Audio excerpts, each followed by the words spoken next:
digamos, tocar todo el tema, y si no, al final, pues dejamos tiempo para preguntas y para ejercicios, o si ustedes tienen algún caso clínico especial o tienen algún paciente, alguna duda puntual, pues bienvenidos todos esos aportes que ustedes puedan hacer. Entonces voy aquí a compartir la pantalla de la presentación. A ver.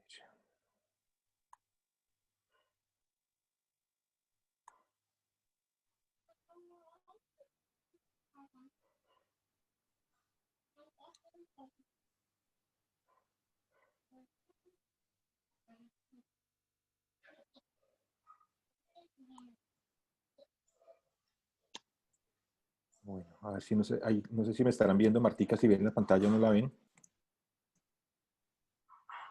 ¿Se está viendo la presentación o no? No, en este momento no se está viendo la presentación. A ver, ¿qué pasa aquí? Ya se ve el logo, profe. ¿Sí se ve? No, no, en el mío no se ve presentación. A ver, espérame, yo miro acá qué pasa, que no sé qué Ahora pasa. lo tiene en video, en cámara. ¿Se está viendo Sí, usted? sí, yo sé, pero aquí pongo compartir pantalla y en teoría te tengo que seleccionar que la pantalla.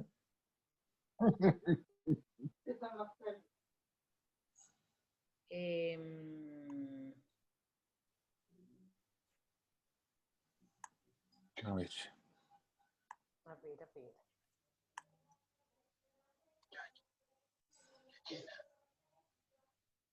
un segundo.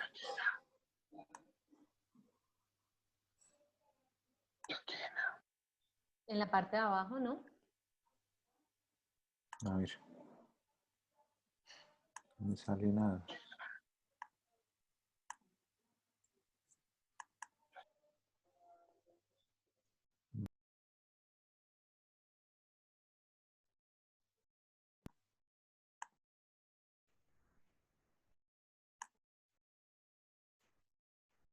A ver. No.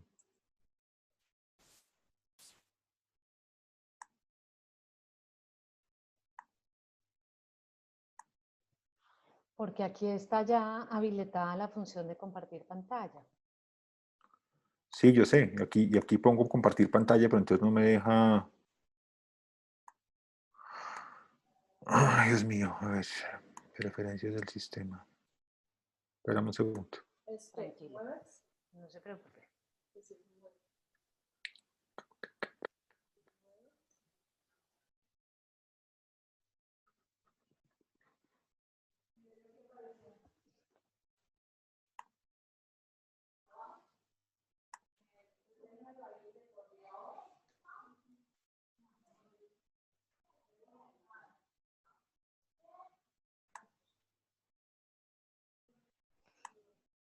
Si quiere y de pronto no lo deja, si quiere me la manda al correo, yo la bajo acá y la puedo compartir de pronto desde mi computador. Ah, pues sí, tienes razón. ¿Cierto? Espérate un momentico.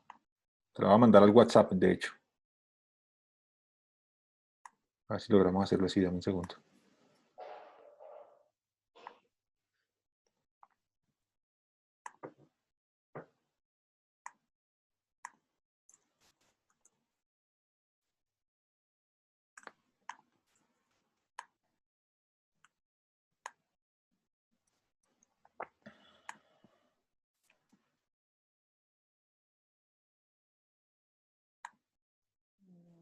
No sé por qué no me deja. Ahí te lo estoy mandando, Martica, la presentación al WhatsApp tuyo. Listo. Ya miro aquí porque es que no me deja salir de pantalla completa para mirar mi WhatsApp. Ahí está. Te la acabo de mandar. Listo, bueno. Entonces yo la voy bajando aquí para poder abrirla y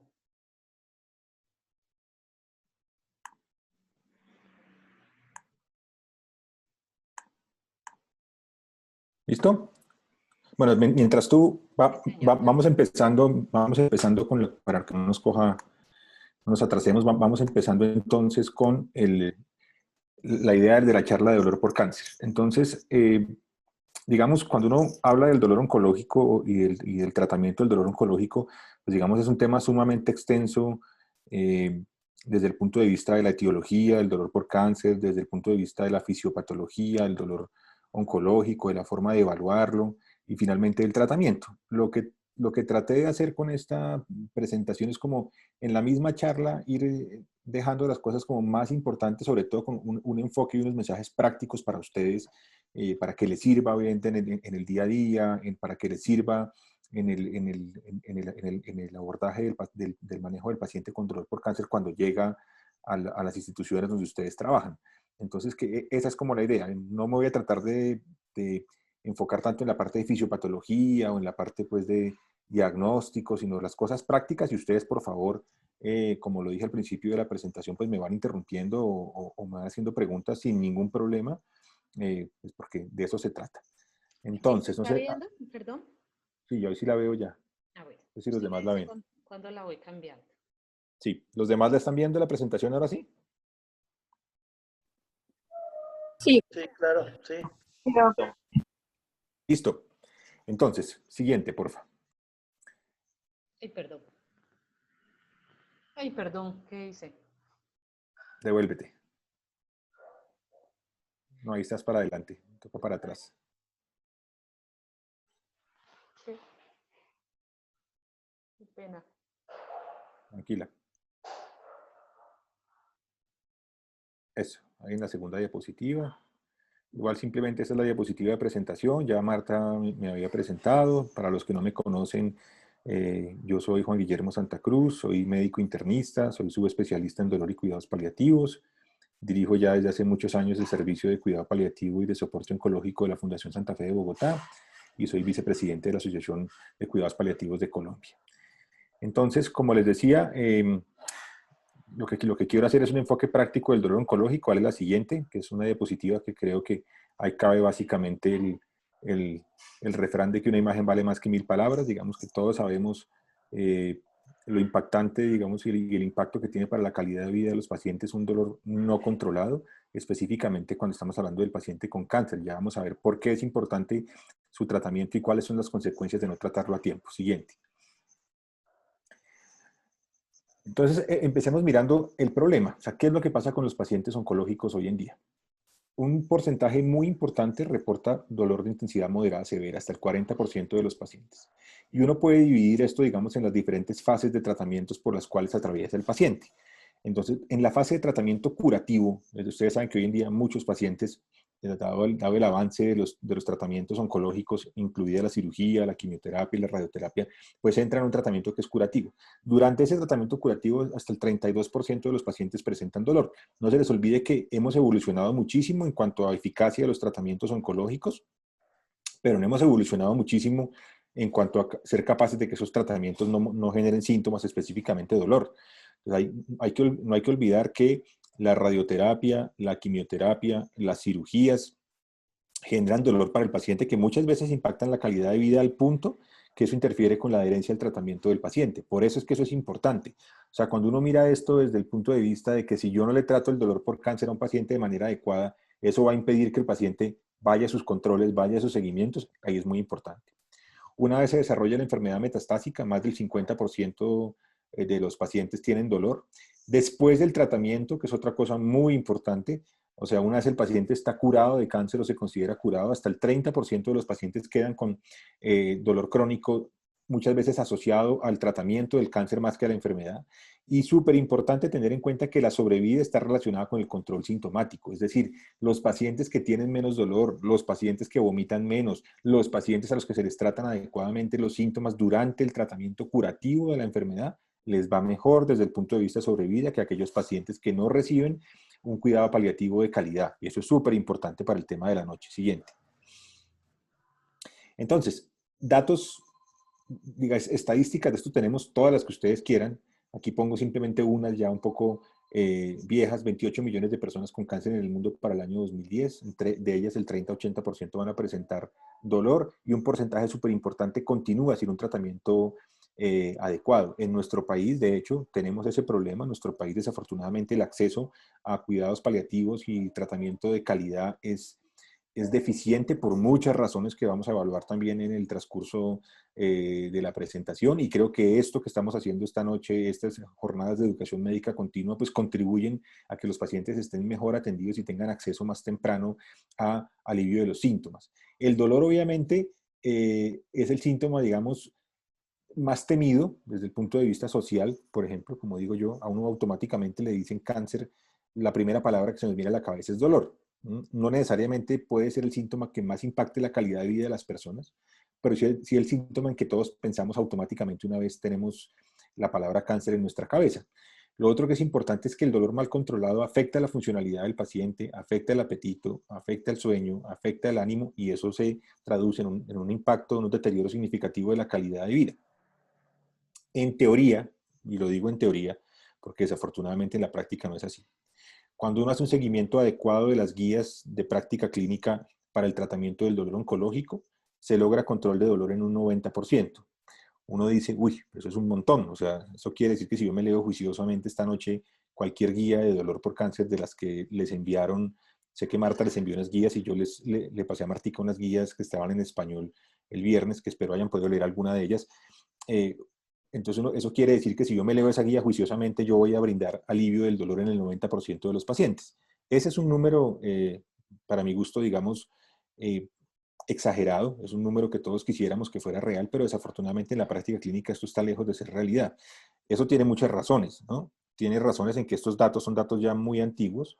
Acuérdense que las guías de tratamiento iniciales pues, se redactaron hace 40 años, cuando el escenario desde el punto de vista de la evolución del paciente oncológico era completamente diferente, y donde los seguimientos a largo plazo de los pacientes digamos, de lograr medir el impacto de los tratamientos que tenemos, pues era completamente diferente. O sea, por esa razón yo creo que esto hoy en día está lejos de la realidad, y por esa razón, aparte de leernos las guías de práctica clínica y aparte de entender digamos, de dónde vienen esas guías de práctica clínica, pues tengamos en cuenta que todos los días esto cambia y que el paciente oncológico es uno de los pacientes que cambia más rápidamente. El cáncer no es lo mismo que hace 20, 30 o 40 años. Siguiente.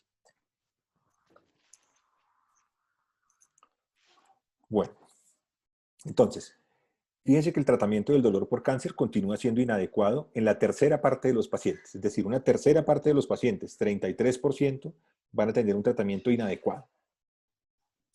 El dolor es una de las causas más frecuentes de consulta a urgencias y hospitalización. ¿Esto por qué es importante? Miremoslo desde una perspectiva global. Una urgencia es una exposición innecesaria para un paciente con cáncer. Una urgencia es un incremento para los costos del sistema de salud. Una urgencia es un riesgo de hospitalización para un paciente, digamos, que está mal controlado. Y una hospitalización es un riesgo de infecciones nosocomiales. Una hospitalización es un riesgo de exámenes innecesarios. Una hospitalización es un riesgo digamos, de interrumpir el tratamiento oncológico. Todo eso tiene consecuencias.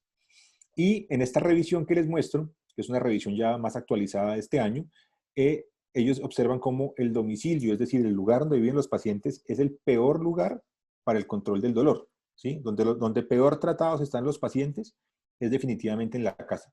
Sin embargo, una vez esos pacientes logran un acceso a cuidados paliativos de calidad, esto mejora significativamente la calidad de vida. Entonces, la idea es que todos tengamos la capacidad de hacer el abordaje inicial de un paciente con dolor oncológico, bien sea esté en su casa, esté en la consulta ambulatoria o esté hospitalizado. Siguiente. Bueno, hay cosas que han cambiado en los últimos 15 años. Digamos, si tuvieron la oportunidad de leer las diferentes guías que les mandamos, todos saben que las recomendaciones farmacológicas iniciales del dolor oncológico se hicieron en el año 1986, donde la OMS saca su famosa escalera analgésica, de la cual vamos a hablar en detalle un poco más adelante. En esa época, las recomendaciones de la OMS iban dirigidas a unas recomendaciones muy puntuales, basadas exclusivamente en 3 grupos de fármacos y divididas básicamente en 3 escalones. La opción de hacer procedimientos invasivos, por ejemplo, bloqueos analgésicos, se consideraba una última opción, y el acceso a opioides en ese momento en nuestros países, como sigue siendo en la actualidad, era bastante regular o deficiente, ¿sí? Ese es un problema que los países en vías de desarrollo tenemos, y que a pesar de que se ha trabajado arduamente por parte de muchas organizaciones en que esto no ocurra, sigue siendo deficiente. O sea, Colombia sigue siendo un país que tiene déficit en el acceso temprano a los opioides en los pacientes con cáncer. 15 años después aparecen otros elementos que pueden ser importantes en la evaluación y el tratamiento integral del dolor por cáncer. Entonces, los factores pronósticos, es decir, conocemos cada vez más desde el punto de vista del pronóstico a qué pacientes les va a ir mejor, a qué pacientes les va a ir peor, qué pacientes responden mejor a los medicamentos analgésicos, cuáles no. En algunos pacientes ya decidimos, digamos, hacer procedimientos invasivos de manera temprana. Aparece el capítulo gigante de los sobrevivientes de cáncer que antes no existía, es decir, hace 20 años o 30 o 40, pues la gran mayoría de pacientes con cáncer no sobrevivía. Hoy en día esto es todo lo contrario. Un porcentaje muy importante de pacientes sobrevive. Cuando yo hablo de sobrevivientes, no estoy hablando del paciente que se cura y que queda curado indefinidamente. Aquí se incluyen los que se conocen como los largos sobrevivientes, es decir, un paciente que lleva con cáncer 5 años o más y que está en tratamiento, así no se vaya a curar, es un paciente que se considera sobreviviente porque ha sobrevivido al cáncer 5 años. Y ese paciente puede tener fuentes de dolor importantes. Y obviamente desde el punto de vista de la fisiopatología conocemos mucho más de los mecanismos de acción de los opioides, de qué es lo que pasa con el uso crónico de esos medicamentos, de cuáles son los efectos secundarios que tienen en el sistema endocrino, por ejemplo, en el sistema inmunológico. Y en rojo pongo un concepto, no sé si ustedes lo hayan oído, que es el concepto del dolor oncológico o dolor por cáncer refractario. Porque a medida que el paciente con cáncer sobrevive más tiempo, a medida que los pacientes con cáncer se exponen cada vez más a distintos tratamientos, también hemos empezado a ver que hay algunos pacientes refractarios, es decir, donde el control del dolor es sumamente difícil de lograr. Siguiente. Muy bien. Entonces, empecemos con la famosa escalera analgésica. Esa escalera analgésica, como ya lo mencioné, es una escalera que tiene su origen en el año 1986, es decir, estamos hablando de hace 34 años, hace mucho tiempo. Es una escalera que la OMS hace en conjunto con algunos especialistas a nivel mundial. ¿Qué es lo que busca esta escalera? Lo que busca es, demos una guía, inventémonos una guía dirigida a la atención primaria para hacer fácil el manejo del dolor por cáncer. Y hacerlo fácil quiere decir, hagámoslo en 3 escalones. Ahí ustedes ven 1, 2 y 3 escalones, donde vamos a dar 3 recomendaciones farmacológicas. El primer escalón es simplemente que un paciente que tenga dolor por cáncer de intensidad leve, lo vamos a tratar con acetaminofén o con antiinflamatorios no esteroideos. Es decir, ibuprofeno, naproxeno, diclofenaco, tal vez los 3 más famosos y más conseguidos en nuestro medio. Ahí yo metería un tercer medicamento muy utilizado en Colombia, sobre todo muy utilizado en regiones fuera de Bogotá y de las grandes capitales, que es la dipirona.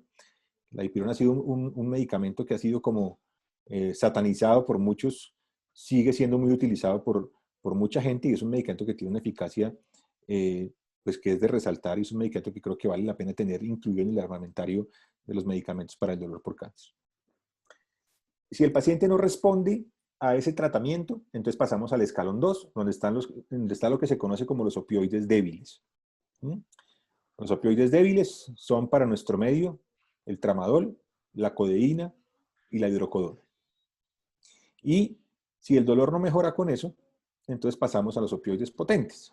Opioides potentes, entonces son la morfina, la oxicodona, la hidromorfona, la metadona, el fentanil, etc.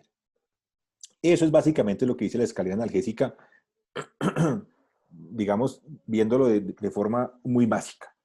Sumado a eso, entonces la escalera analgésica da como unos lineamientos que tienen que ver con siempre un paciente que tenga dolor oncológico se le debe dar la posibilidad de usar rescates. ¿Qué es un rescate? Es una dosis adicional que el paciente requiere en el momento de una crisis de dolor. Generalmente es una dosis que va entre dosis. Es decir, si yo le voy a dar a un paciente morfina cada 6 horas, el rescate va en la mitad de esas dosis, cuando el paciente, no es la hora del medicamento por horario, pero en ese momento el paciente presentó una crisis de dolor. Ojalá los medicamentos siempre se den por horario y no se den por razón necesaria. Es decir, si yo tengo un paciente que tiene dolor crónico porque tiene cáncer, pues no vale la pena darle el medicamento cada vez que le duela, sino que yo le organizo un tratamiento, un horario de tratamiento que coincida con las características farmacológicas del medicamento. Es decir, si yo le voy a dar a un paciente morfina, pues yo sé que la morfina se da cada 4, cada 6 horas, no se la voy a dar cada 8, cada 12 horas. Le dejo la posibilidad de rescates y siempre manejando los efectos secundarios. ¿Sí? Eso es básicamente la escalera analgésica original. De ahí, digamos, se derivan todas las posteriores recomendaciones, todas las posteriores modificaciones de la escalera analgésica, hasta llegar a lo que tenemos hoy, pues que es bastante más evolucionado, pero por eso quiero que veamos esto desde las bases para que ustedes entiendan cómo ha venido progresando eso. Estoy seguro que si leyeron los documentos que les mandamos, en todos aparecía la escalera analgésica mencionada de una u otra manera. Vale la pena que le hagamos, digamos, resaltemos lo bueno que tiene la escalera y miremos qué es lo malo o no malo. Miremos qué es lo desactualizado, digamos, y qué es lo que tenemos que corregir. Entonces, hasta ahí,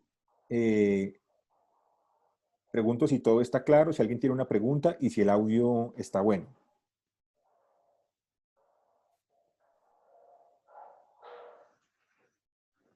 El audio para mí está bien. Ok, el resto de las personas tienen un chat. Aquí, ya están escribiendo en el chat. Estoy diciendo, perfecto. La doctora Marvi Alejandra dice que perfecto el sonido. Ok. Siguiente, por favor, Martica. Entonces, compliquemos esto un poquito más. Posteriormente a la escalera analgésica convencional, entonces aparece una modificación de la escalera unos años después que le agregan ahí un cuarto escalón. Entonces, el escalón 1, como ya lo mencionamos, está constituido por los analgésicos no opioides, repito, para nuestro medio acetaminofén, antiinflamatorios, y incluyamos ahí la dipirona. El escalón 2 está constituido por los opioides débiles, para nuestro medio, pongamos ahí tramadol, codeína e hidrocodona. En el escalón 3, opioides potentes, metadona, morfina, buprenorfina, fentanil, oxicodona, etc. Y en el escalón 4 aparecen los procedimientos invasivos analgésicos, entonces bloqueos de nervio periférico, bloqueos o inserciones de catéteres epidurales, bombas intratecales, bloqueos neurolíticos, bloqueos simpáticos, en fin. Ahora, aterricemos esta escalera a lo que ocurre en la realidad. Y vamos a como a desbaratarla, pues, y a mirar qué sí y qué no. Empecemos por el escalón 1. ¿Cuántos de ustedes piensan que hoy en día, a la luz de la medicina y de la evidencia actual, sería correcto si yo veo un paciente con dolor por cáncer, vamos a poner un ejemplo, cáncer de mama, metastásico a hueso, que consulta por dolor de intensidad moderada o severa, y cuántos de ustedes consideran correcto que a esa paciente uno le debería dar acetaminofén y antiinflamatorios no esteroideos como primera línea de tratamiento? Si quieren contestar por el chat, está bien. Si alguien quiere meter la mano y hablar, también está bien.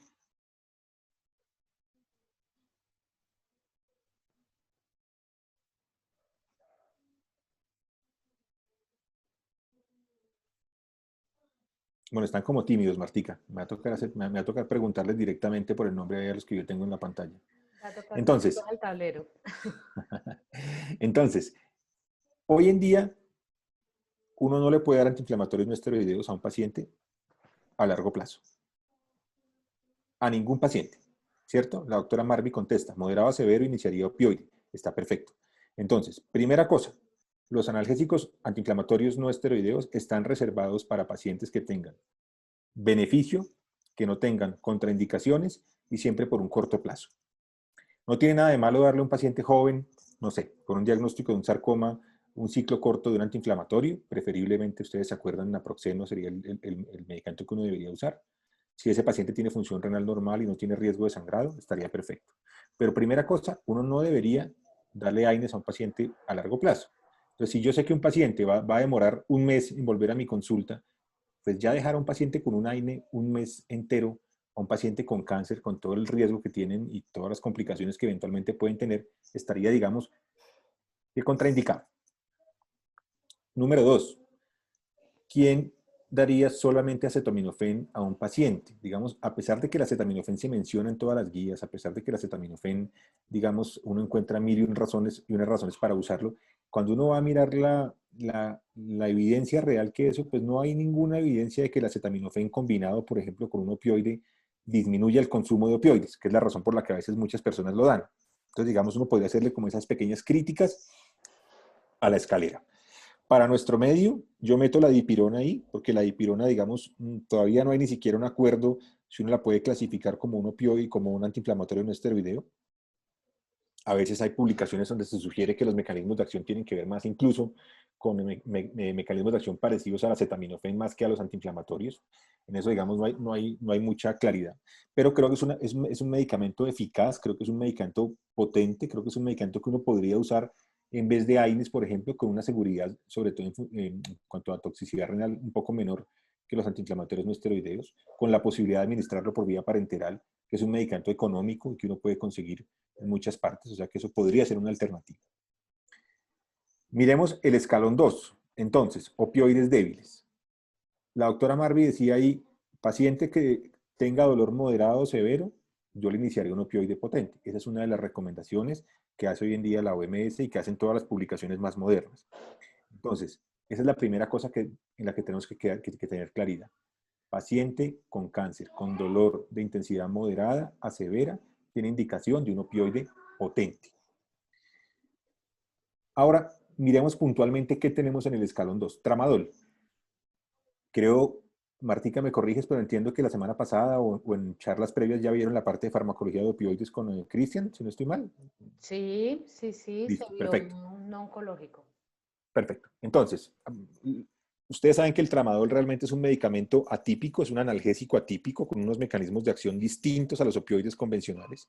Entonces, por un lado, hay quienes dicen, bueno, realmente el tramadol ni siquiera es un opioide, o sea que ni siquiera clasificaría como un opioide débil.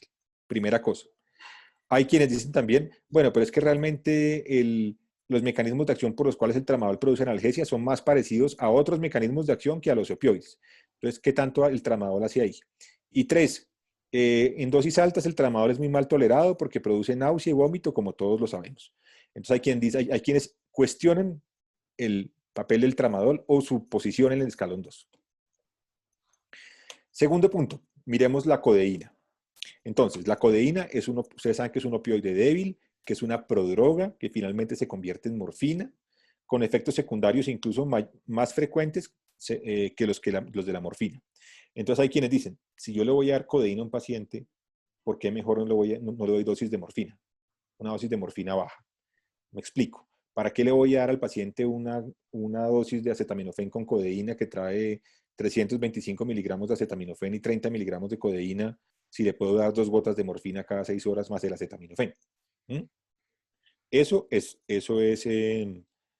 real, y de hecho las publicaciones más recientes hoy en día incluso hacen recomendaciones en contra del uso de la codeína. O sea que la codeína, descabecémosla de ahí también. Y queda un medicamento ahí que es la hidrocodona, que la hidrocodona es un opioide también que no hay claridad si es un opioide débil o si se comporta como un opioide potente. Es decir, para algunos la hidrocodona es un medicamento que puede ser equiparado con la morfina, para otros es un medicamento que puede ser 3 veces menos potente que la morfina. Entonces, digamos que si asumimos que la hidrocodona es 3 veces menos potente que la morfina, el único opioide débil que realmente quedaría ahí, estoy hablando para nuestro medio, sería la hidrocodona. ¿Sí? Entonces, a ustedes me dirán, no, pero ¿cómo así? ¿El tramadol entonces qué? ¿Por qué lo van a quitar de ahí? Ojo, yo lo que estoy diciendo es cómo veo yo el escalón 2 y cómo veo yo el manejo adecuado del dolor por cáncer. El tramadol es un excelente medicamento y seguramente el tramadol tiene su papel en el dolor crónico no oncológico, tiene su papel en el dolor agudo posoperatorio, tiene su papel en el dolor agudo en el paciente en urgencias, el paciente que tolera dosis altas de tramadol, para mí eso no tiene ningún problema. Los 2 únicos problemas para mí son las interacciones medicamentosas, no olvidar el síndrome serotoninérgico y la pobre tolerancia con dosis mayores. Sin embargo, quienes son expertos en la molécula de tramadol, la recomendación que hacen es que usemos dosis más bajas de tramadol. Generalmente en Colombia la dosis estándar de tramadol para cualquier paciente adulto son 50 miligramos cada 6 horas, por vía endovenosa En el caso del hospitalario o en el ambulatorio, 50 miligramos cada 6 horas o cada 8 horas oral. La recomendación es usar dosis mucho más bajas, es decir, dosis tan bajitas como 10, 15 o 25 miligramos de tramadol podrían producir un efecto analgésico razonable, evitando efectos secundarios. Entonces hay quienes dicen, con todo esto que yo acabo de mencionar, y espero no haberlos enredado, que uno podría prescindir del escalón 2. ¿Sí? Es decir, quitemos el escalón 2 y quedemos con el 1 para las cosas que ya mencionamos y con el 3. ¿Sí? Eso es una consideración. En el escalón 3 están todos los opioides potentes que ya mencioné, que son el gold estándar, siguen siendo el gold estándar para el tratamiento del dolor por cáncer de intensidad moderada a severa. Más allá, digamos, de saber rotar el opioide, es conocer los opioides potentes disponibles en Colombia y aprender a manejarlos. Asumo que estoy con médicos de diferentes regiones del país, no todos son de una sola región, y entonces ustedes sufrirán y padecerán de no tener todos los opioides. Entonces me imagino que algunos tendrán hidromorfona, otros solo tendrán morfina, otros tendrán oxicodona, otros no tendrán sino las vías parenterales, otros solamente tendrán hidromorfona endovenosa, otros no tendrán la tableta, o al revés.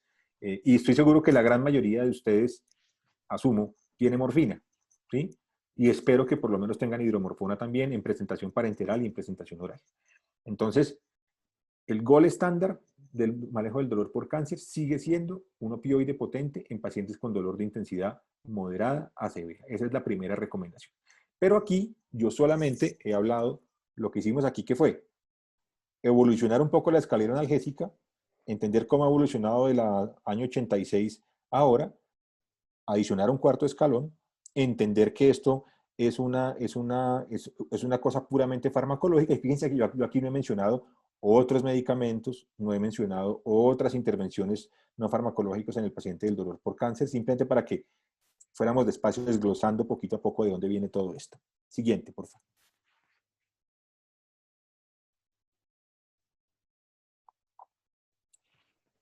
Ok, entonces, recomendaciones en general para el dolor leve. Ya hablamos de acetaminofén y AINES, ya discutimos cuándo sí, cuándo no, por qué tiempo.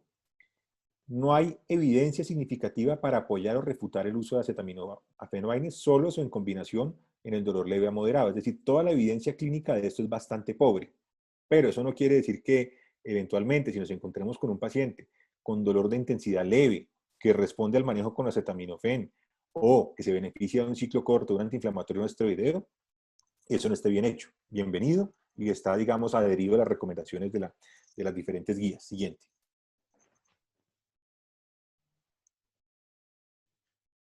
Dolor moderado severo. Fíjense cómo ahí en esta diapositiva, para el dolor leve a moderado se pueden administrar opioides débiles como tramadol y codeína en combinación con analgésicos no opioides. Ya miramos cuándo sí, cuándo no.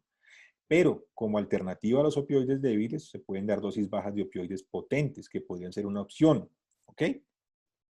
Esta recomendación no es actualmente, digamos, parte de la guía de la OMS como tal, pero sí es una recomendación que viene evolucionándose en las publicaciones mucho más recientes. Entonces, hoy en día estamos todos a favor de empezar un opioide potente, específicamente en el caso de la codeína. Es decir, no vale la pena darle codeína a un paciente cuando tenemos morfina oral en bajas dosis que reemplaza la codeína y que tiene menos efectos secundarios. Siguiente.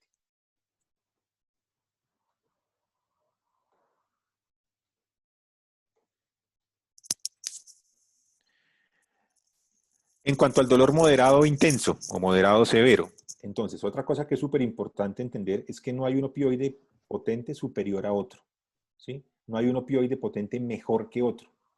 O sea, uno no puede decir que la oxicodona es mejor que la hidromorfona, que la morfina es mejor que la hidromorfona, que la metadona es mejor que la morfina. O sea, no hay, cuando habla uno de mejoría, es decir, en cuanto a eficacia analgésica, no hay diferencia. Eso es súper importante. La diferencia está en la potencia analgésica, es decir, hay opioides potentes más potentes que otros. Eso sí, y eso está en relación con su dosis. Pero no hay un opioide que sea mejor que otro, que eso es una cosa súper importante. Y aquí nos metemos un poquito con el tema de la rotación. Entonces, 10 miligramos de morfina oral equivalen a 2 miligramos de morfina de hidromorfona oral. ¿Qué quiere decir eso? Que la hidromorfona es 5 veces más potente que la morfina. No estamos diciendo que la hidromorfona es mejor que la morfina, ¿sí? Eso es diferente. Ahí cambian las equianalgesias y las relaciones equianalgésicas, no la eficacia analgésica. Todos los opioides potentes son igualmente eficaces para el manejo del dolor oncológico. Y una recomendación que se repite en todos los estudios, que se repite en todas las guías, que se repite en todos los consensos y que es muy importante es la metadona.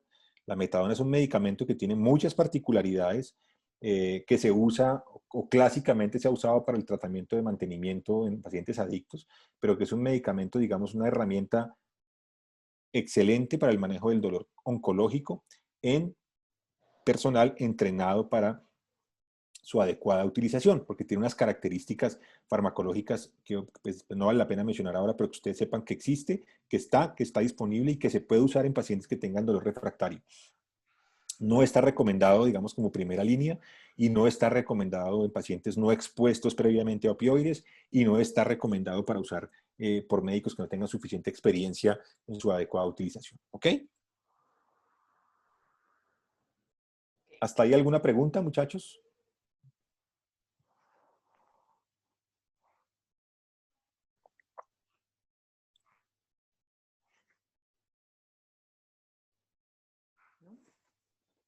Están tímidos. A ver aquí en el chat.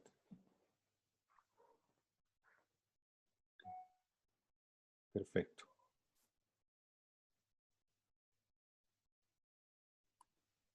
Listo. Siguiente, Martica, por favor.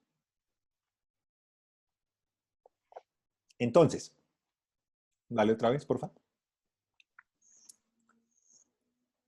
Fíjense cómo, aquí en esta diapositiva lo que les quiero mostrar es, creo que falta otro, dale otro, eso. Fíjense cómo, aquí les quiero mostrar cómo, qué pasa con la escalera analgésica del año 86 y cómo debería ser la escalera analgésica del año 2020. ¿Sí? Pues una escalera analgésica del año 2020 debe ser tan variable, digamos, tan flexible, que se adapte a cada paciente.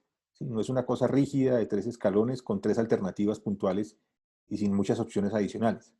Entonces, hoy en día uno puede encontrar pues, una gama de pacientes y una gama de condiciones clínicas que hacen que los manejos sean completamente diferentes, basados obviamente en las recomendaciones, sin salirnos de las cosas básicas que recomiendan las diferentes guías. Pero, por ejemplo, un paciente puede llegar a consulta con dolor de intensidad moderada severa y salir formulado con morfina y con un neuromodulador con pregabalina. Otro paciente muy parecido puede llegar a consulta y salir formulado con hidromorfona, pero con un neuromodulador como duloxetina. Otro paciente consideramos, no, sabe que este paciente de entrada, mejor hacerle un bloqueo. Démosle analgesia 5 días con un antiinflamatorio o démosle 5 días con un medicamento como hidrocodona con acetaminofén y le hacemos un bloqueo. Otro paciente de entrada puede llegar con un catéter, puede salir formulado con opioides por vía subcutánea, con un catéter subcutáneo, porque resulta que llegó de entrada a mi consultorio y está obstruido porque tiene un tumor de la unión gastroesofágica, entonces me toca darle, ¿para qué le voy a dar medicamentos por vía oral si está vomitando?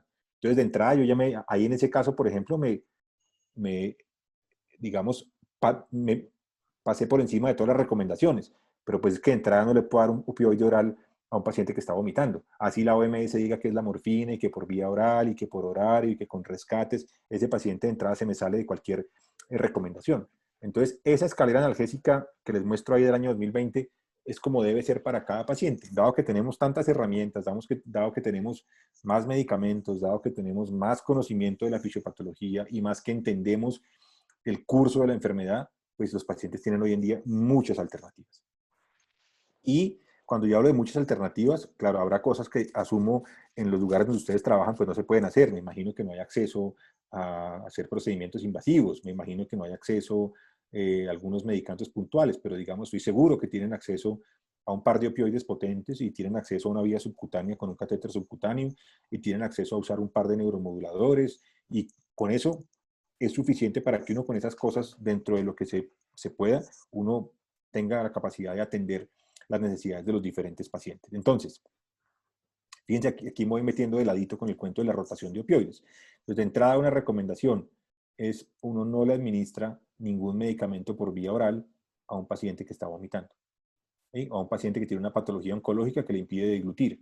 Es un paciente con carcinoma de amígdala, un paciente con un carcinoma de esófago, un paciente con una obstrucción intestinal por un cáncer gástrico avanzado o con un cáncer de ovario avanzado. Entonces, en esos pacientes de entrada no tiene ningún sentido darles medicamentos por vía oral, porque la absorción va a ser pésima, porque el paciente no se los va a poder tomar, porque los va a vomitar y obviamente pues el dolor no se va a aliviar. Siguiente.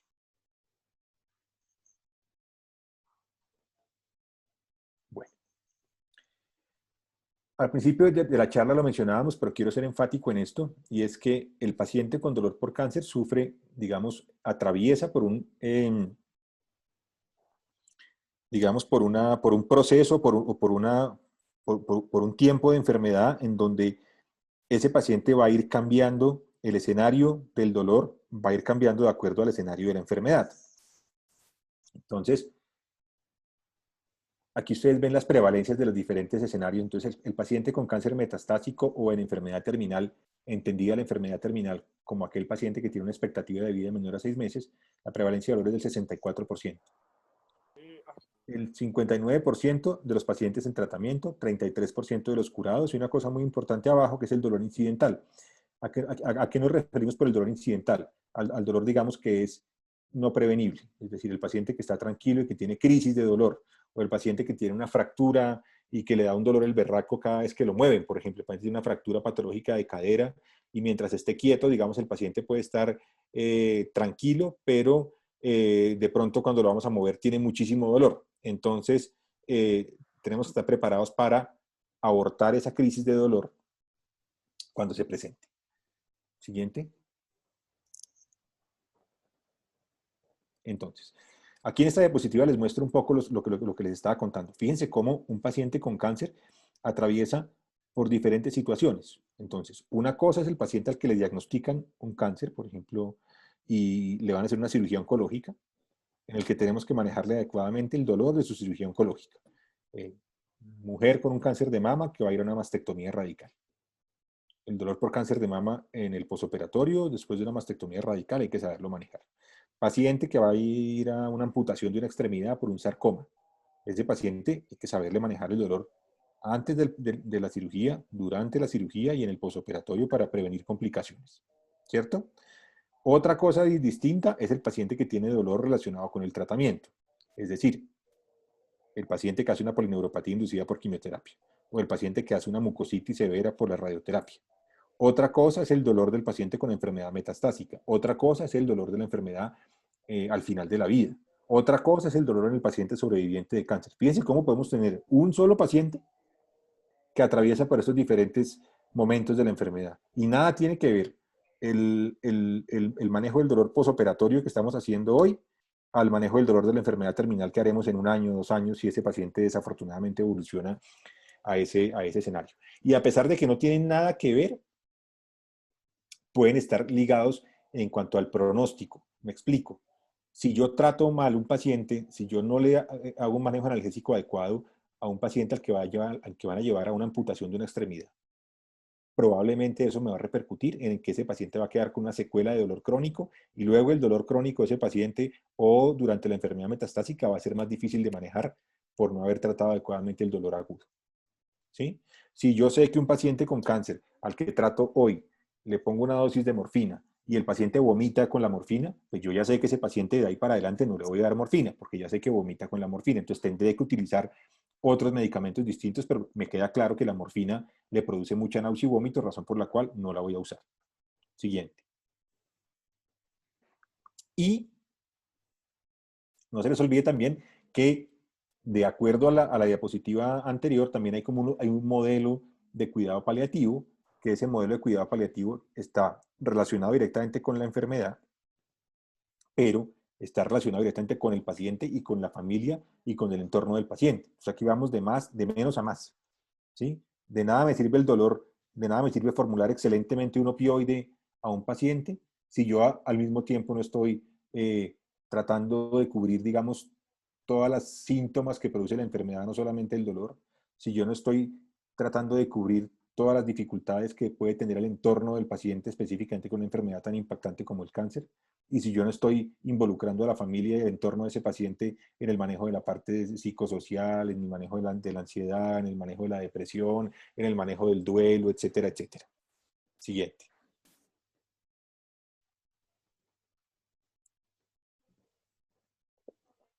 Ahora,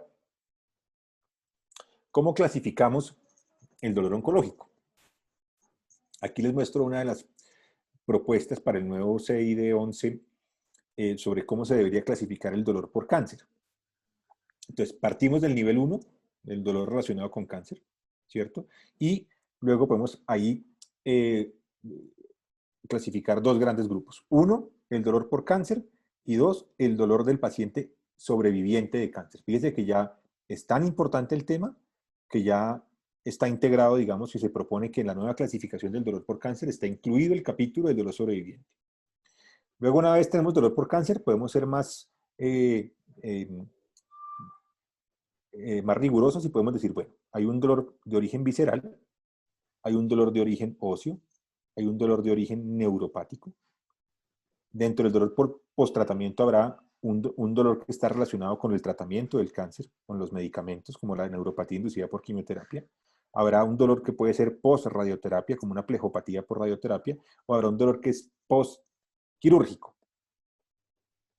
Entonces, fíjense que dentro del mismo dolor oncológico y entre las clasificaciones de dolor, un paciente puede tener varios modelos de dolor, ¿sí? O varias fuentes de dolor. Entonces, yo puedo tener un paciente que tiene un cáncer de páncreas, por ejemplo, y que tiene un dolor visceral como consecuencia del cáncer de páncreas, pero que además tiene un dolor postquirúrgico porque el paciente quedó con secuelas después de un dolor posoperatorio, y ese mismo paciente hace una polineuropatía inducida por quimioterapia, ¿sí? Entonces, fíjense cómo esto se va complejizando cada vez más. Si yo cojo esto que les acabo de decir acá y me imagino la escalera analgésica, entonces digo, bueno, un momentico, pero a ver, con lo que habíamos aprendido, entonces yo miro y entonces el escalón 1, el 2, el 3 y el 4, y ahí acomodo el paciente y le doy X medicamento. Entonces, fíjense que esos son ayudas, pero claramente depende de nosotros acomodar ese paciente de acuerdo a estas clasificaciones y ver cómo un solo paciente puede tener no solamente diferentes momentos, sino diferentes fuentes de dolor. Y lo que sirve para el dolor visceral de pronto no le sirve para el dolor neuropático. O lo que le sirve para el dolor neuropático no le va a servir para el dolor posquirúrgico. Entonces, por eso les digo, esto de pronto se vuelve cada vez más complejo, por lo mismo que he repetido varias veces, porque el paciente con cáncer cada día es más complejo en el sentido que vive más tiempo y está expuesto a más tratamientos. Pues claro, vemos toda la parte buena, que es que la gente vive más tiempo, ¿sí? Que la gente sobrevive más tiempo, que muchos se curan. Pero vemos la parte mala, que es esta que de alguna manera también tenemos que enfrentar. Siguiente.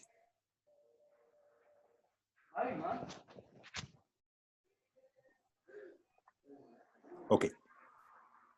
Ahora, hay síndromes dolorosos agudos. Esta es una diapositiva tomada, creo, Martica, que esto se lo mandamos el viernes. Esta publicación, que es el consenso, del consenso mexicano de dolor por cáncer, me parece que es una revisión muy completa, que está, además tiene unas gráficas chéveres, que me pareció, digamos, muy fácil de entender y muy bien elaborada. Se les recomiendo dentro de toda la literatura que sé que les mandaron.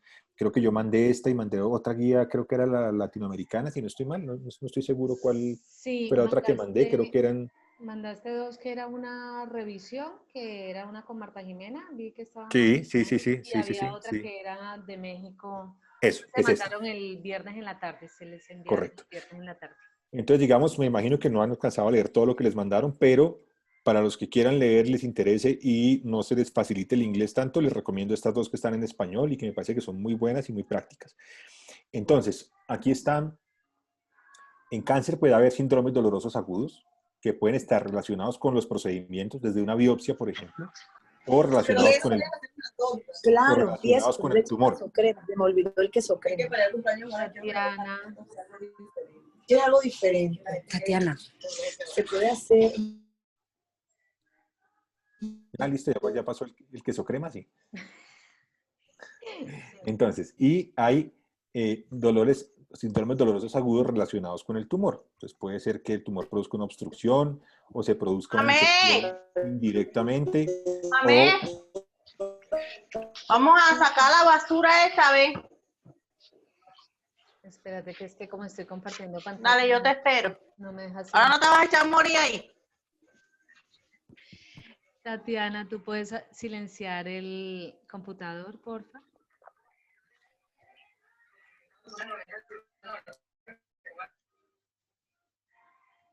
Bueno, siguiente, Martica, por favor. Y aquí, ¿cómo se clasifican un poquito más de lo mismo? ¿Cómo clasificamos los síndromes dolorosos crónicos? Es decir, el dolor puede ser de origen somático, es decir, derivado del hueso, el músculo, el cartílago. En este caso aquí el ejemplo clásico es el dolor óseo por metástasis. O de partes blandas, el dolor pleural, por ejemplo. El dolor puede ser visceral, por compromiso de la cápsula hepática, o retroperitoneal. O el dolor puede ser neuropático, por una radiculopatía, por una neuralgia, por una neuropatía por atrapamiento, digamos, como compresión de un nervio periférico, o de una compresión a nivel espinal, o de una plejopatía. Entonces, digamos que cuando uno va a abordar un paciente con dolor por cáncer, uno podría decir, ok, desde el punto de vista de la clasificación fisiopatológica del dolor, en este paciente, ¿qué predomina? ¿Predomina el dolor somático? ¿Predomina el dolor visceral? ¿O predomina el dolor neuropático? ¿O predominan dos tipos de dolores? ¿Sí? Entonces, eso también nos ayuda para orientar el diagnóstico y para mirar cuál es el mejor tratamiento para darle a ese paciente. Siguiente. Ok.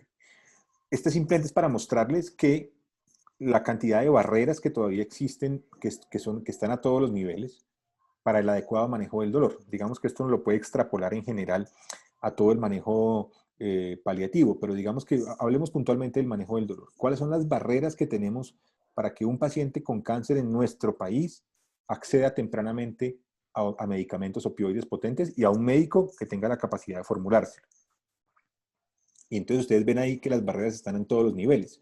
Entonces habrá barreras que están desde el punto de vista de la legislación o de las políticas que no permiten que tengamos, yo qué sé, en los fondos rotatorios suficiente disponibilidad de opioides. Habrá dificultades a nivel local porque en la farmacia de nuestro hospital o del sitio donde estamos no hay X medicamento. Habrá limitaciones porque nosotros como médicos no tenemos el conocimiento suficiente o no sabemos cómo se formulan esos medicamentos, o porque tenemos creencias, digamos, infundadas con respecto al uso de esos medicamentos, o habrá barreras con respecto al paciente mismo que piensa que esos medicamentos no se deben usar, o que esos medicamentos son peligrosos, o que esos medicamentos producen dependencia, o que esos medicamentos solamente se los dan a la gente cuando se va a morir. Bueno, hay una cantidad de barreras que nosotros tenemos que romper y tenemos que enfrentar cuando estamos tratando a un paciente con dolor por cáncer. Ahora, aquí estamos minimizando el tema, es decir, estamos hablando solamente de la problemática del dolor y del acceso temprano a los opioides. Esto pongámoslo en una perspectiva, digamos, más general. Entonces, la barrera que tiene el paciente para acceder tempranamente al diagnóstico, para acceder tempranamente al tratamiento oncológico, para acceder tempranamente a la radioterapia, para acceder tempranamente al tratamiento de quimioterapia, para que le den el medicamento para la náusea y el vómito y que no vomite cuando le dan la quimioterapia, etcétera. O sea, estos son una cantidad de barreras que desafortunadamente tenemos que vivir día a día y que se modificarán de acuerdo al entorno en donde estemos, pero que desafortunadamente están ahí. Siguiente.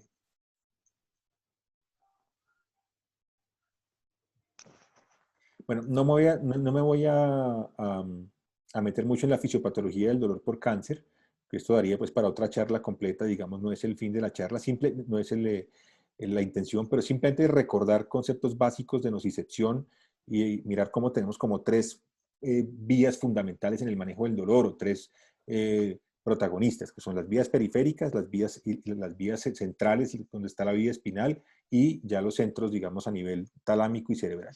O sea, dale la siguiente, Martica. Lo que quiero decir aquí simplemente es que aquí en esta diapositiva, para que ustedes vean la complejidad de lo que es el dolor por cáncer, o sea, todas las formas que el cáncer, que los tumores tienen para producir dolor, desde producir sustancias que producen dolor, desde producir interacciones con las células de los huesos que hacen que se genere un círculo vicioso para que se perpetúe la enfermedad metastásica ósea, desde producir sustancias que bloqueen, por ejemplo, el efecto analgésico de algunos opioides, y lo que se produce por invasión directa, es decir, cuando hay una compresión de una estructura, cuando hay una distensión de una cápsula, de un órgano, de una víscera sólida, etc. Siguiente. Y esto es una lista simplemente de todo lo que ocurre desde el punto de vista fisiopatológico cuando tenemos un dolor por cáncer. Entonces hay activación de química de nociceptores, mediadores producidos por daño tisular y células inmunes, incremento de citoquinas, eventos vasculares alterados, sensibilización periférica, bueno, en fin. Simplemente para que ustedes se den una idea y sepan lo complejo que es esto y todo lo que lo que tenemos que combatir a la hora de pensar en lograr el alivio del dolor oncológico. Siguiente. Hago un énfasis, digamos, especial en el dolor óseo, pues porque tal vez el dolor óseo es uno de los capítulos más importantes que más impacta la calidad de vida del paciente. No olviden ustedes que el sitio más frecuente de metástasis es el hueso, que un porcentaje muy importante de pacientes, el 70-75% de pacientes con cáncer avanzado tienen compromiso de hueso, que hay unos tumores que, digamos, están más inclinados o tienen una atracción especial por el hueso, como son el cáncer de próstata, el cáncer de mama, el cáncer de pulmón y el mieloma múltiple, que el dolor óseo tiene unas particularidades que hacen que sea de difícil manejo. Entonces me explico. Si uno tiene una fractura patológica vertebral, entonces ese paciente va a tener limitación de la movilidad y cuando lo vayamos a mover al paciente, eso le va a doler. Entonces son esos pacientes que no toleran que los muevan de la cama, que toca movilizarlos en bloque, que cada vez que los van a movilizar el dolor es intolerable, que a pesar de tener el dolor, digamos, basal bien controlado, cuando el paciente se mueve, hay una crisis de dolor que le deteriora la calidad de vida del paciente. Y no olvidemos que esos dolores incidentales, esas crisis de dolor, así sean crisis que duren 1, 2 o 3 minutos, pues limitan mucho al paciente. O sea, hay pacientes que tienen pánico a que los movilicen y que prefieren tener un dolor constante durante todo el día a no ese dolor terrible que les da durante esos 3 o 5 minutos de movilización. Entonces, por eso es que el dolor óseo es, digamos que merece una atención especial y porque acá hay algunas estrategias, digamos, no farmacológicas, como puede ser la radioterapia, la cirugía, en casos puntuales, que uno tiene que tener en cuenta y sobre todo tiene que identificar tempranamente lo que se conocen como los eventos esqueléticos, es decir, una fractura patológica, una compresión medular, la necesidad de radioterapia o cirugía. Eso, digamos, por eso es que lo menciono aparte y por eso es que es tan importante y merece pues ser mencionado de forma independiente. Siguiente.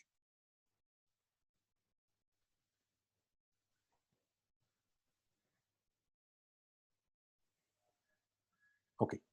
Entonces, en resumen, el dolor generalmente es asociado al cáncer, como ya lo mencionamos, en la gran mayoría de los casos, relacionado con el tratamiento en un porcentaje importante, y no se les olvide que puede haber un grupo de pacientes que no tiene o que tiene una fuente de dolor que no está relacionada con el cáncer.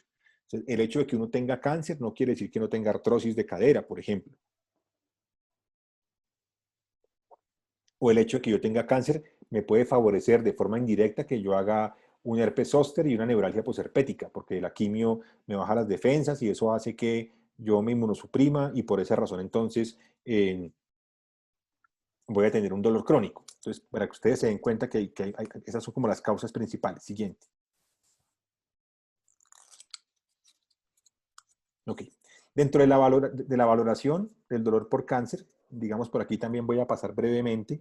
Ustedes saben que uno habla de las escalas visuales análogas, la escala numérica análoga, la escala de caras, otras escalas, digamos, que se usan como esta, que es una mnemotecnia donde uno ve dónde está la localización, qué tratamientos médicos ha recibido, cuántos episodios presenta al día, cómo inicia el dolor, en qué posición, de qué intensidad, qué lo desencadena, bueno, en fin, una cantidad digamos, de formas de evaluar el dolor siguiente. Y yo, digamos, lo quiero simplificar en el sentido de que yo creo que lo que uno tiene que hacer es simplemente preguntarle al paciente cuál es la intensidad, tener la capacidad, con lo que yo he mencionado durante la conferencia, de darnos una idea desde el punto de vista fisiopatológico, cuáles son las fuentes de dolor del paciente. Es decir, este paciente le está doliendo esto por esto y esto y esto. Este paciente tiene una fuente de dolor visceral, o tiene una fuente de dolor somático, o tiene una fuente de dolor neuropático, o tiene ambas. Este paciente tiene un componente incidental muy importante, es decir, tiene crisis de dolor que están relacionadas específicamente con esto. Este paciente lo que más le molesta es el dolor, yo qué sé, nocturno, le da el dolor más en la noche. Y con eso actuar. ¿Sí? Eso para mí es lo importante. No se les olvide que las clasificaciones más complejas del dolor y las escalas más complejas generalmente tienen utilidad para hacer estudios clínicos. Es decir, si yo estoy evaluando una intervención, un medicamento, por ejemplo, que alivie el dolor por cáncer, pues yo tengo que ser muy estricto en el estudio que vaya a hacer de ver cómo evalúo el dolor y que todos los pacientes tengan una evaluación estándar del dolor. Pero en la práctica clínica, digamos, todos usamos la escala visual análoga, o la escala numérica análoga, o la escala de caras. Quédense con eso es lo suficiente. Siguiente. Pero también es muy importante, y eso también lo menciono, que además de valorar, tenemos que actuar. Es decir, ¿de qué me sirve a mí ser muy juicioso y haber evaluado a un paciente a las 7 de la mañana donde el paciente me refiere que tiene dolor de 10 sobre 10 y no hago nada con eso? ¿Sí?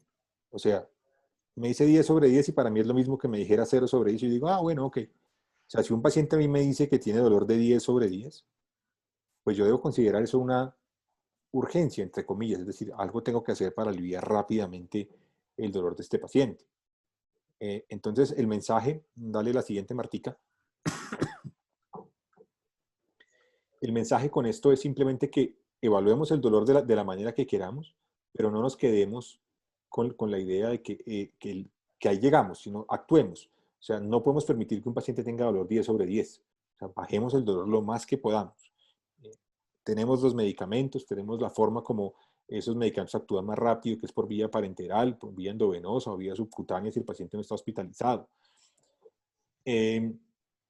Aquí simplemente para hacer una recordación breve de cuáles son las características desde el punto de vista clínico del dolor nociceptivo, del dolor visceral o del dolor neuropático. Hay unas características clínicas distintas que ustedes pues, conocen y que yo no voy a repetir. Entonces, por eso el interrogatorio del paciente, el examen clínico del paciente, el entender el curso de la enfermedad, es decir, si yo más o menos conozco qué le puede estar doliendo a un paciente que tiene un mieloma múltiple, o qué le puede estar doliendo a un paciente que tiene un cáncer de páncreas, eso me va a permitir, digamos, saber cuáles serían las fuentes de dolor y cómo voy a actuar yo al respecto. Siguiente. Ok. Entonces, fíjense que lo que quiero transmitir en esta diapositiva es que de ese daño tisular, de la lesión nerviosa, de la liberación de citoquinas que se producen cuando un paciente tiene dolor, eso, digamos, va a digamos, a las vías más centrales, es decir, al nivel espinal y al nivel cortical o al nivel talámico, y fíjense cómo eso se transmite después o se traduce en la forma como cada ser humano tiene su percepción de dolor y la forma como cada ser humano reacciona al dolor. Eso va a depender ¿de qué? De nuestras características propias, de nuestras características individuales, como ocurre con cualquier enfermedad, con cualquier síntoma.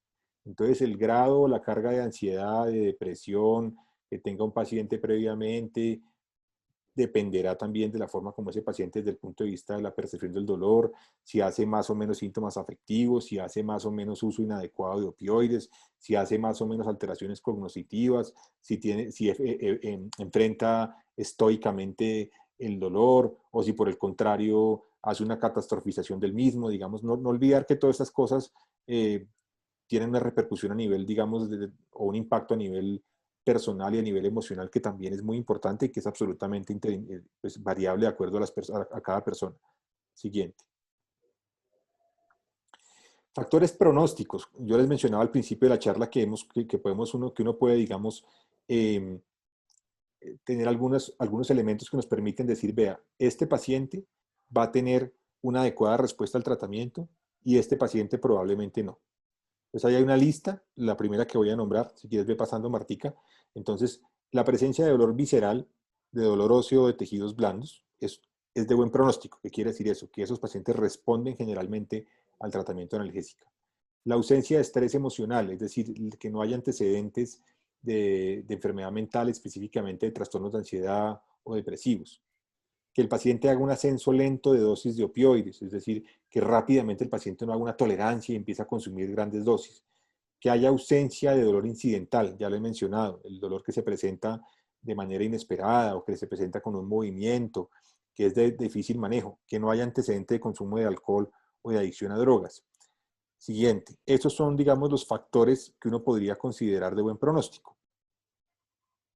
Los factores de mal pronóstico es cuando hay predominio de dolor neuropático, cuando hay predominio del dolor incidental, que ya lo he mencionado, cuando hay estrés emocional. Cuando hablo de estrés emocional me refiero a eso, a catastrofización, trastornos de ansiedad, antecedentes de trastornos depresivos, eso, que haya un ascenso rápido de opioides, que el paciente requiera rápidamente dosis muy elevadas de opioides para aliviar el dolor, o que el paciente tenga antecedentes o que tenga una problemática actual de consumo de alcohol o de adicción a drogas. Uno debería, digamos, también hacer un tamizaje rápido con respecto a estas cosas, sobre todo en el momento en el que estamos, digamos, quedaría para una charla diferente, pero sí creo que hoy en día con todo lo que estamos viendo en otros países y con todos los problemas de adicción y de muertes asociadas a opioides, no en los pacientes con cáncer, sino en los pacientes que los usan con fines recreativos o por adicción, creo que uno debería por lo menos cada vez que va a empezar un tratamiento con opioide, así sea de una manera muy básica, mirar, chequear que estas cosas no estén, porque esas cosas, pues primero son de mal pronóstico para la respuesta analgésica y segundo, pues para poder derivar tempranamente a los pacientes que requieren una ayuda psicológica o de psiquiatría más especializada. Siguiente. Dale la siguiente. Siguiente. Entonces, para resumir un poco lo que ya he dicho, entonces uno podría decir, bueno, el tratamiento del dolor por cáncer tiene varios escenarios. Uno, el tratamiento de la enfermedad. ¿Qué quiere decir eso? Que si yo tengo un paciente que tiene una lesión metastásica en la cabeza del fémur, por ejemplo, yo considero que ese paciente tiene un alto riesgo de fracturarse porque tiene una lesión metastásica en una zona de carga del cuerpo, pues el tratamiento para ese paciente va a ser la cirugía. ¿Sí? Yo puedo remitir a ese paciente o ese paciente se beneficiará de una cirugía ortopédica, de una osteosíntesis profiláctica, evitando que se fracture y que eso lleve menos dolor. Y obviamente cuando uno hace fijaciones o cuando hace osteosíntesis profilácticas, el dolor disminuye, la movilidad se recupera y eso hace que el paciente tenga menos complicaciones por estar quieto y hace que el paciente tenga mayor adherencia al tratamiento. La quimio y la radio definitivamente obviamente forman parte del tratamiento de la enfermedad, pero hacen parte del armamentario terapéutico en el manejo del dolor. Por ejemplo, nada más eficaz para controlar el dolor óseo que la radioterapia. Entonces, si un paciente tiene mucho dolor en zonas que yo conozco que están afectadas por tumor, que no son candidatos de manejo quirúrgico, pues entonces uno puede decir, ok, ese paciente se beneficiaría de radioterapia. Y la radioterapia, una de sus funciones es aliviar rápidamente el dolor. Desde el punto de vista de los medicamentos, es decir, ¿cuáles son los medicamentos que tenemos? Pues tenemos los opioides, tenemos los analgésicos no opioides, como acetaminofén y antiinflamatorios, y tenemos el grupo, digamos, de los medicamentos que se conocen como neuromoduladores.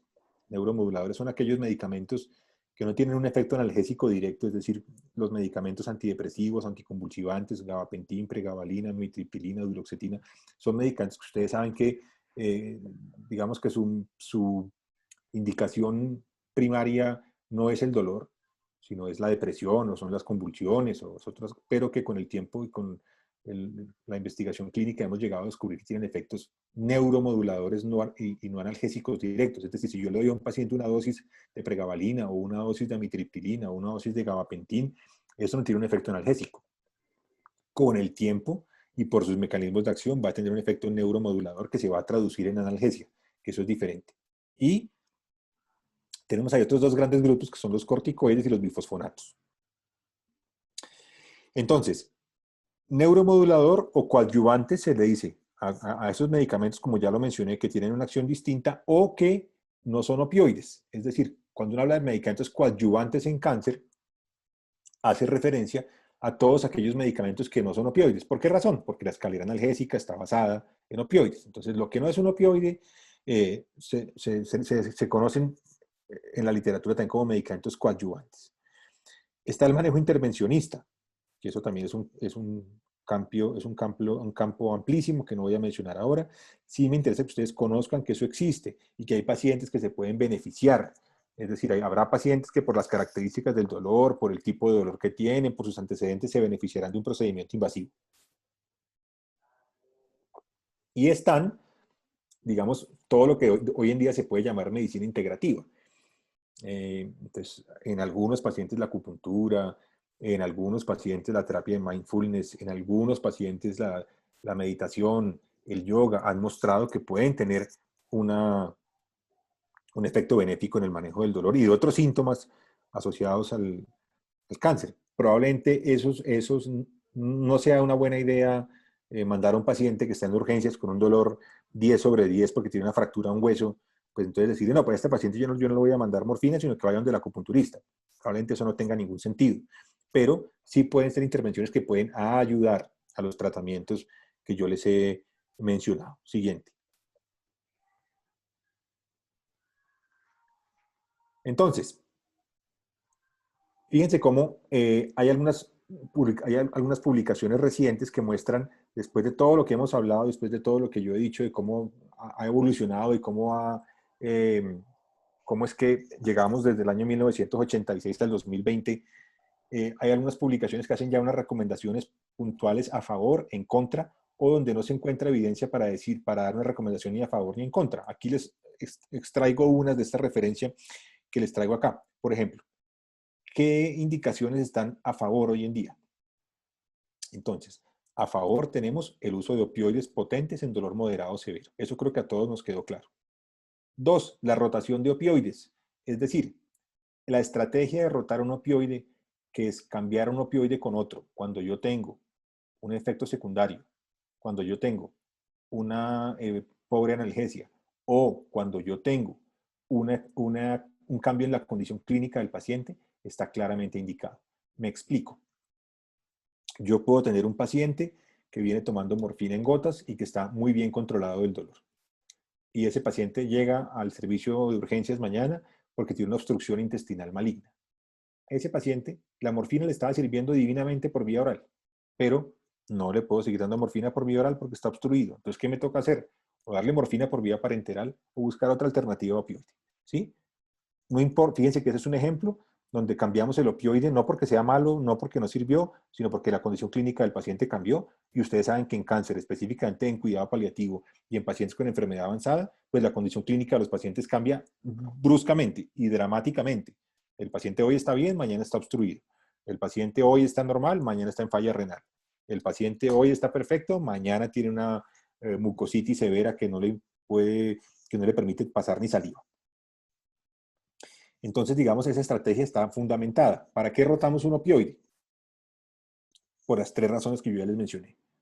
O porque la analgesia que yo quiero no es la ideal, o porque tengo un efecto secundario que no me permite seguir aumentando la dosis, como por ejemplo puede ser el estreñimiento, o porque la condición clínica del paciente cambió. Y dentro de los procedimientos invasivos, el uso de medicamentos epidurales o intratecales de opioides está claramente a favor en pacientes con dolor oncológico refractario. ¿Qué está en contra? Lo mencionamos de pronto al principio de la charla. Acetaminofén en pacientes con opioides potentes. ¿Qué quiero decir con esto? Que muchas veces, digamos, uno usa acetaminofén, el paciente está recibiendo morfina, por ejemplo, hidromorfona o oxicodona por vía oral, y le damos acetaminofén buscando ahorro de opioides, ¿sí? Que es una razón por la que hemos usado este medicamento durante muchos años. Pues resulta que no hay ninguna evidencia que demuestre que eso sea así. ¿Sí? O sea, uno podría no usar el acetaminofén en combinación con un opioide potente. El uso de codeína, ya les explicaba por qué, es una recomendación hoy en día en contra. Curiosamente, el uso de infusiones de lidocaína y ketamina, muy utilizadas por nosotros en los servicios de urgencias, en los servicios de hospital día, en las exacerbaciones de dolor oncológico, en esta publicación lo hacen como una recomendación en contra. Y el uso del cannabis medicinal, que pues definitivamente en la literatura médica actual, pues el cannabis no ha podido demostrar tan bien como muchos quisieran su eficacia en el manejo del dolor por cáncer, y mucho menos pensar que puede ser un medicamento que va a reemplazar a los opioides a corto o mediano plazo. ¿Y qué no sabemos? Fíjense, no hay evidencia suficiente para concluir algo acerca de los AINES, lo discutimos al principio. Acerca de los antidepresivos, anticonvulsivantes, estoy hablando en cáncer, ¿sí? Entonces todo el tiempo combinamos medicamentos, todo el tiempo uno dice, bueno, voy a darle a este paciente un pregabalina, le voy a dar amitriptilina, le voy a dar gabapentin, porque creo que tiene un dolor neuropático y eso lo va a ayudar. Sí, eso lo hacemos todo el tiempo, a la gran mayoría de los pacientes les va bien, pero no hay una evidencia que permita concluir a favor o en contra. El uso de corticoides, que tienen unas indicaciones específicas en cáncer, en los pacientes que tienen compresión medular, en los pacientes que tienen hipertensión endocraniana, en los pacientes con náusea y vómito, en obstrucción intestinal.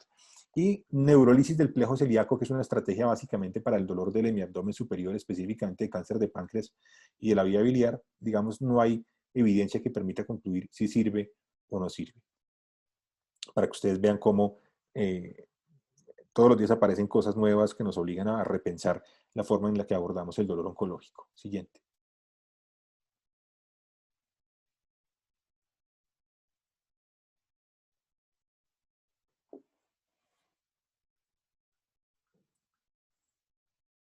No, ok, ahí estaba la animación de las...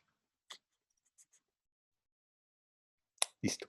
Entonces, fíjense cómo aquí para hablar un poco de los coadyuvantes, ¿sí? Entonces, cuando yo hablo de coadyuvantes, estoy hablando de los medicamentos que no son opioides. Entonces, ahí aparecen los anticonvulsivantes, los antidepresivos, los corticoides, los bifosfonatos, el cannabis medicinal, la ketamina, los neurolépticos, etc. Hablemos puntualmente de las cosas que nos interesan. Corticoides, ya lo mencioné. El corticoide más utilizado es la dexametasona, básicamente porque es el que tiene la potencia glucocorticoide más alta, porque es el que pasa la barrera hematoencefálica y es en teoría el que al tener el efecto glucocorticoide puro, digamos, no tiene efecto sobre retención de agua o sodio. Entonces, por esa razón, ustedes van a ver que la dexametasona es el corticoide que más se usa en cáncer. ¿Para qué sirve la dexametasona en cáncer? Dolor óseo, en ciclos cortos. Manejo de hipertensión endocraniana, pacientes que tienen tumores cerebrales o que tienen metástasis cerebrales y que están vomitando, por ejemplo, que tienen mucha cefalea asociada al uso el uso de dexametasona es un medicamento de primera línea. Como coadyuvante en el manejo o como en el manejo de la obstrucción intestinal maligna. Por eso es que la obstrucción intestinal maligna tiene un manejo médico. Entonces, parte del tratamiento médico son los corticoides. Como estimulantes del apetito, energía, ciclos cortos en pacientes que refieren que tienen muy mala ingesta de alimentos, que no tienen apetito, que no les provoca nada. De los neuromoduladores, los dos grandes grupos que podemos tener ahí son los anticonvulsivantes y los antidepresivos. A grandes rasgos, digamos que podemos decir que en dolor neuropático, el gabapentino y la pregabalina asociados o no a opioides pueden tener una indicación en el manejo del dolor por cáncer de predominio neuropático. La duloxetina, digamos, en el manejo de la neuropatía inducida por quimioterapia o en aquellos pacientes que tienen dolor neuropático y que además tienen síntomas depresivos. Acuérdense que la duloxetina es un antidepresivo, pues sería, por ejemplo, el medicamento de elección combinado con medicamentos opioides. En pacientes jóvenes que toleren mejor los medicamentos, el uso de antidepresivos tricíclicos como la amitriptilina, que es un medicamento económico, altamente eficaz y fácil de conseguir, se puede usar cuando pacientes tengan dolor de predominio neuropático solo en combinación con opioides. Digamos, la razón por la que no damos amitriptilina en pacientes mayores es por sus efectos secundarios y por sus interacciones, más que porque sean malos medicamentos. Entonces, porque tienen mayor riesgo de efecto anticolinérgico, de retención urinaria, de bloqueos AB, prolongación del QT a nivel cardíaco. Entonces, por esas razones que no se usan. Y el de los otros que veo ahí, bueno, bifosfonatos y cannabis que ya lo mencioné, pero básicamente quédense con la idea de los neuromoduladores, es decir, anticonvulsivantes y antidepresivos, y de los esteroides como el grupo grande de los medicamentos ayudantes en el dolor por cáncer. Ahí habría que meter un tercero que ya mencioné al principio de la charla, que fue la dipirona, con las consideraciones que hicimos específicamente para nuestro país. Sigue siendo un medicamento vigente en nuestro medio, sigue siendo un medicamento que se puede utilizar, digamos, cuando estemos buscando el reemplazo de un AINE en ciclos cortos para manejo de dolor óseo, para manejo de dolor visceral como coadyuvante opioide, por vía parenteral, por vía oral. Acuérdense que el efecto de neutropenia o de agranulocitosis es un efecto idiosincrático muy raro, digamos que no permite que uno se abstenga de usar ese medicamento, sobre todo en pacientes que tienen dolor de difícil manejo. Siguiente. Creo que esa es una de las últimas. Listo. Para finalizar, simplemente no olvidar, lo pasé por encima en algún momento, y es hoy en día es obligación de parte de todo el equipo de salud tener en cuenta que estamos atravesando una pandemia opioide, que esa pandemia opioide es mucho más marcada en los Estados Unidos, como les ha pasado también con el coronavirus, sus razones tendrán. No es, digamos, yo no creo que en Colombia uno pueda decir que tiene una pandemia opioide igual de grave a la que tiene en Estados Unidos. Sin embargo, creo que sí vale la pena que todos tengamos en cuenta que en los pacientes con cáncer también hay riesgos de abuso y, como lo mencionaba en las diapositivas anteriores, uno debería hacer como un tamizaje rápido de los antecedentes del paciente, identificar algunos factores que uno lo pueden orientar a que ese paciente puede incurrir o puede con el tiempo caer en un problema de abuso de opioides y buscar la ayuda necesaria con el equipo de salud mental, psicología, psiquiatría, etc. Creo, Martica, que esa es la última, si no estoy mal. A ver. Sí, esa es la última. Termino con esta frase que me parece pues muy diciente para la charla de hoy. La charla de hoy, lo más profundamente temido no es el sufrimiento como tal, sino el sufrimiento que degrada. Y cuando hablamos de eso, quiero decir que pues no tenemos por qué permitir que nuestros pacientes sufran dolor y que nosotros tenemos las herramientas y los elementos necesarios para ayudar a que esos pacientes, por lo menos en la fase inicial, tengan tratamiento adecuado del dolor. Entonces, son las 8:45. Yo creo que traté de meter ahí, Marta, lo de rotación de opioides. Eso daría para una charla, pues otra hora más de charla. No creo que estemos de ánimo para seguir una hora más de charla, pero sí podríamos eventualmente después abrirle un campito, más que todo con ejemplos y con casos clínicos que pueda ser más útil para ellos. Y obviamente quedo atento a las preguntas o a los comentarios del auditorio.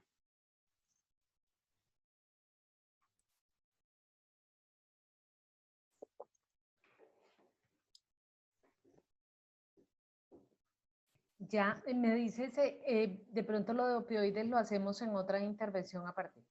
Yo pensaría. Ah, bueno, perfecto.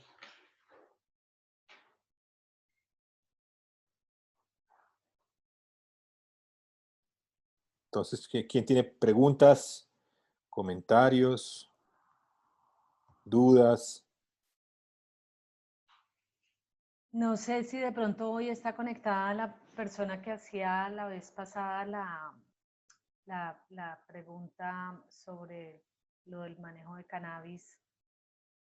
También, la vez pasada había algo sobre, una duda sobre eso. Que habían dicho que de pronto... Bueno, muy importante eso, creo que lo mencioné por encima, pero vuelvo y lo aclaro. Hasta el día de hoy, hasta el momento, creo que yo he sido de los médicos que ha revisado en detalle la literatura con respecto al cannabis medicinal en cuidado paliativo. Aclaro que soy ignorante en el resto de cosas y que tampoco tengo ningún interés comercial en que se legalice o que se venda más o menos. Lo que yo he encontrado con respecto a la evidencia de cannabis en dolor por cáncer es que su efecto es marginal, digamos, no es una intervención que reemplace a los opioides, no le ha ido bien en la mayoría de ensayos clínicos y casi que la recomendación queda como una prueba terapéutica en aquellos pacientes que tienen dolor oncológico refractario. ¿Sí? Tiene algunos beneficios en algunos pacientes con náusea y vómito, en algunos pacientes con hiporexia, pero puntualmente en dolor por cáncer, como siempre lo menciono, creo que hasta el momento pues hay mucho desconocimiento. Creo que seguramente con el tiempo, a medida que se avance en investigación en cannabis, podremos sacar otras conclusiones y creo que también hay intereses pues que son entendibles de personas que quieren que esto pues marche rápido y que ese medicamento se empiece a usar rápidamente en muchos pacientes. Aquí veo, es que aquí tú puedes ver el chat, Martica, es que aquí, a ver, aquí me están preguntando, la doctora Mónica Niño me pregunta, doctor, en caso de dependencia a morfina, ¿cómo se puede hacer la rotación a metadona? ¿Cuál sería la mejor opción terapéutica? Mónica, entonces, una cosa es el paciente que tiene un problema de adicción, otra cosa es el paciente que tiene dolor y adicción, ¿sí? Entonces, la metadona sigue siendo el medicamento de elección para el mantenimiento y la sospecha de adicción. La rotación, ¿cómo se hace? La rotación se hace, digamos, hay muchas formas y estrategias de rotar a metadona. Te voy a dar la que yo uso, que es la más práctica, es haciendo un cálculo de 10:1. Es decir, asumiendo que la metadona es 10 veces más potente que la morfina, uno convierte la cantidad de morfina en metadona y a esa dosis de metadona que obtienes le reduces entre el 25 y el 50% de la dosis y la dosis que vas a dar la vas a dar Generalmente yo doy 2 dosis de metadona al día, es decir, la doy cada 12 horas, por ejemplo. Le empiezo al paciente 5 miligramos cada 12 horas.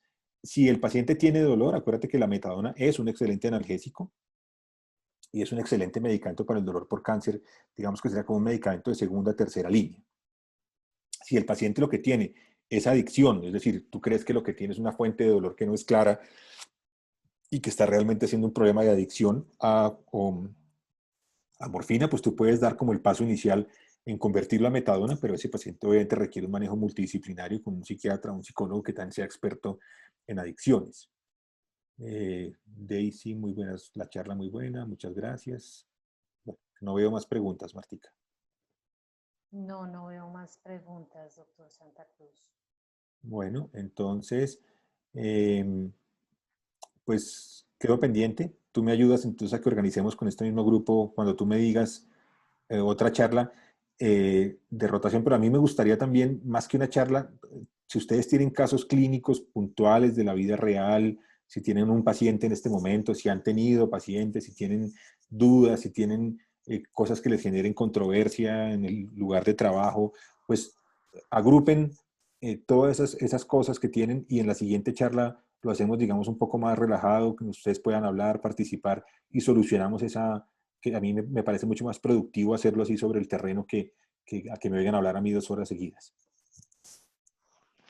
Listo, perfecto. Entonces, nosotros quedamos con todos para, hoy es 17, ¿cierto? El viernes 20, yo les enviaría la conexión, el link, para que el viernes 20 se conecten y allí estaría Paola resolviendo de pronto algunas dudas que puedan tener, pues como en temas hasta ahora.